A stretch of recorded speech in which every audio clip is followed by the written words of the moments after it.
She was forced to marry him, then discovered her fiancé was an escaped slave in disguise. The true story that shocked historians. Zero. Opening hook. On a cold October night in 1847, a young woman named Margaret stood barefoot in the rain, clutching a crumpled letter in her trembling hands.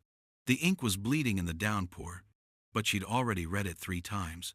Her fiancé, the man she was supposed to marry in less than 12 hours, wasn't who he claimed to be. The letter revealed a truth so dangerous that speaking it aloud could get them both killed. She looked back at the farmhouse where he slept, unaware that she knew his secret, and she had to make an impossible choice. Run and save herself, or stay and risk everything for a man who had been lying to her since the day they met. What she decided that night would set off a chain of events that historians would argue about for over a century. This is the true story of a forced marriage, a hidden identity, and a twist so shocking that even I had trouble believing it when I first discovered it. 045. Engagement prompt. Before we dive deeper, let us know in the comments where you're watching from. We'd love to hear from you. And if you're new here, click on the subscribe button so you never miss any of our upcoming videos. 1. The setup.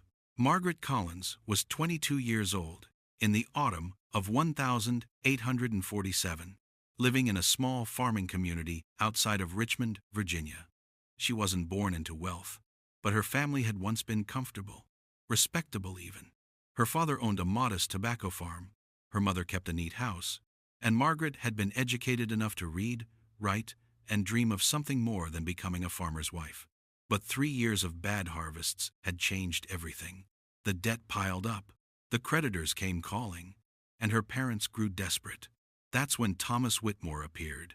He was new to town, well-spoken, handsome in a quiet sort of way, and most importantly, he had money.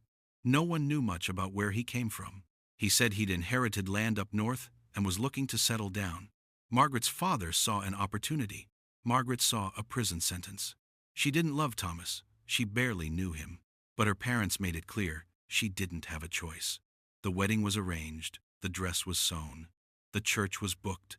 And Margaret felt like she was drowning. Thomas was kind to her, which somehow made it worse.